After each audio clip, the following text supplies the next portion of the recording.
అంటే నా సినిమా ఉప్పుని కన్నా చాలా బాగా రాశారండి. అందరికీ థ్యాంక్ యూ. పిఠాపురం నుంచి ఒక నాని అని టికెట్స్ ఇస్తూ ఉంటాడు మాట అండి. ఆయన ఆయన ఫోన్ చేశాడండి. ఆయన ఫోన్ చేసి అన్నాడండి,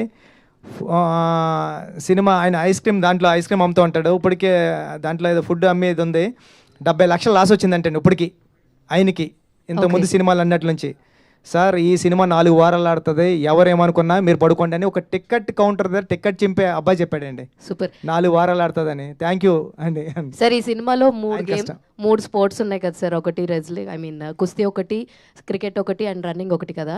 ఈ సినిమాకి 3 హీరోలు అని అంటాను సార్ నేను. ఒకటి కథ ఇచ్చిన మీరు, ఇంకోటి బ్యూటిఫుల్గా పర్ఫామ్ చేసిన రామ్ చరణ్ గారు, ఇంకా అద్భుతమైన బ్యాక్గ్రౌండ్ స్కోర్ ఇచ్చిన రెహమాన్ గారు. మీరేమంటారు? నిజం సార్.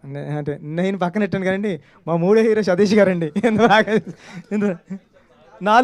కనిపించిన 4వ సింహం సతీష్ గారండి. అంటే ఈ సినిమా నమ్మడం అంటే అంత ఈజీ కాదండి. మీరు అందరూ నమ్మారు.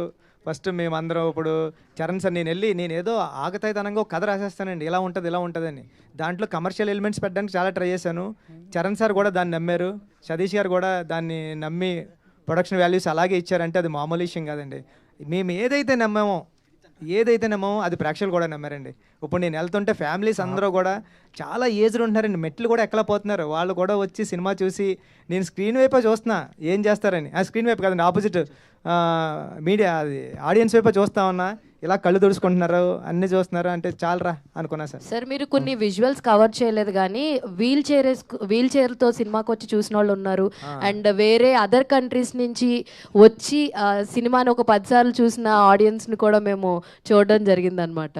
That all happens for Peddi. Thank you అండి. Thank you sir.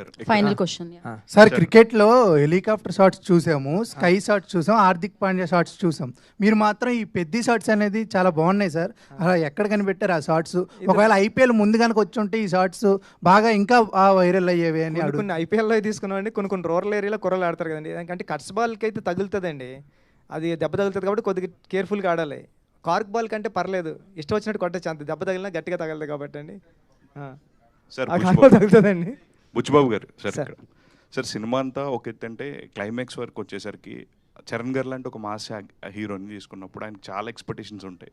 సో అలాంటి ఆయనకి క్లైమాక్స్ చెప్పినప్పుడు ఆయన రియాక్షన్ ఏంటి సార్? లైక్ ఎంటైర్ చరణ్ గారు కావచ్చు, లేకపోతే మీ మూవీ టీం అందరికీ.